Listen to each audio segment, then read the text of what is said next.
មន្ត្រីជាន់ខ្ពស់អង្គការឃ្លាំមើលសិទ្ធិមនុស្សអន្តរជាតិ Human Rights Watch បន្តទទូចឲ្យលោកនាយករដ្ឋមន្ត្រីហ៊ុនសែន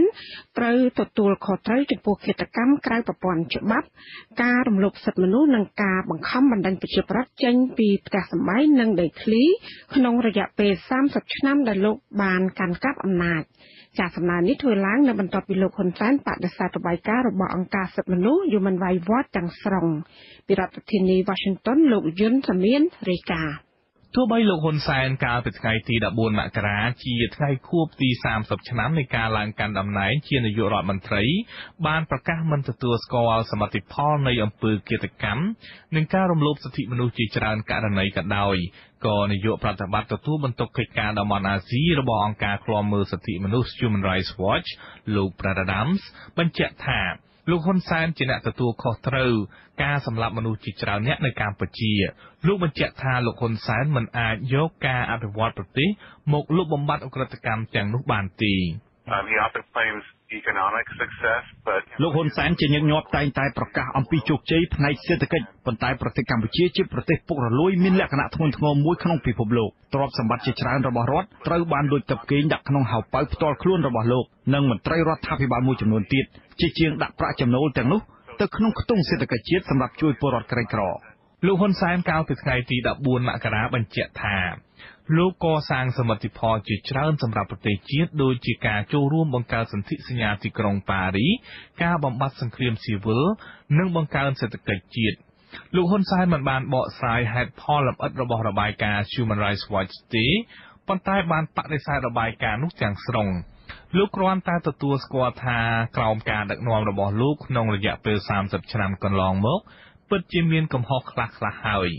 ទោះបីជាយ៉ាងណាក៏ដោយលោក Brad Adams បន្ថែមទៀតថាគុណសម្បត្តិរបស់លោកហ៊ុនសែនមិនមែនជាអភ័យឯកសិទ្ធិឲ្យលោករួចខ្លួនពីការទទួលខុសត្រូវនិងតុលាការកាត់ទោសឡើយ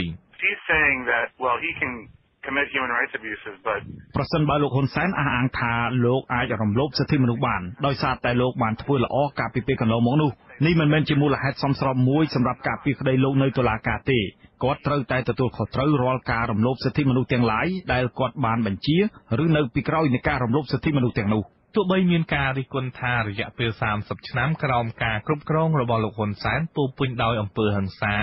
ការគៀបសង្កត់និងអំពើពុករលួយក៏ដោយក៏លោកហ៊ុនសែនបញ្ជាក់ថាលោកនៅបន្តតំណែងរហូតដល់ចប់អាណត្តិហើយអាចនឹងបន្តតំណែងជានាយករដ្ឋមន្ត្រីទៀតប្រសិនបើពលរដ្ឋបោះឆ្នោតឲ្យលោកហ៊ុនសែនធ្លាប់ប្រកាសបន្តតំណែងជានាយករដ្ឋមន្ត្រីរហូតដល់អាយុ90ឆ្នាំ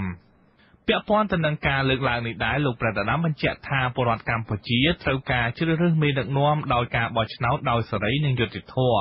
ប៉ុន្តែក្នុងរយៈពេលកាន់អំណាច30ឆ្នាំនេះលោកហ៊ុនសែនបានទទួលតំណែងជានាយករដ្ឋមន្ត្រីមិនស្របតាមគោលការណ៍បោះឆ្នោតដោយសេរីនិងយុត្តិធម៌ឡើយនៅក្នុងប្រវត្តិប្រជាធិបតេយ្យគ្មានបុគ្គលណាម្នាក់ត្រូវបានជ្រើសរើសធ្វើជានាយករដ្ឋមន្ត្រីរយៈពេល30ឆ្នាំតាមរយៈការបោះឆ្នោតដោយសេរីនិងយុត្តិធម៌ឡើយករណីនេះគ្មានទេនៅលើលោកយើងនេះលោកបន្តថាលោកហ៊ុនសែនត្រូវបានប្រទេសវៀតណាមលើកបន្ទប់ជារដ្ឋមន្ត្រីក្រសួងការបរទេសបន្ទាប់ពីការឈ្លានពានរបស់វៀតណាមនៅឆ្នាំ1979ហើយត្រូវបានឡើងកាន់តំណែងជានាយករដ្ឋមន្ត្រីនៅឆ្នាំ1985ហើយបន្តរក្សាតំណែងរហូតដល់ចាញ់ឆ្នោតឆ្នាំ1993ឆ្នាំ1997លោកហ៊ុនសែនបានធ្វើរដ្ឋប្រហារដើម្បីរក្សាអំណាចចាប់តាំងពីពេលនោះមកអ្នកសង្កេតការណ៍ជាតិនិងអន្តរជាតិអង្កេតឃើញថាការបោះឆ្នោតមិនដែលមានភាពសេរីនិងយុត្តិធម៌ឡើយលោកប្រធានាធិបតីស្នើឲ្យរដ្ឋាភិបាលកម្ពុជារៀបចំឲ្យមានការបោះឆ្នោតដោយសេរីនិងយុត្តិធម៌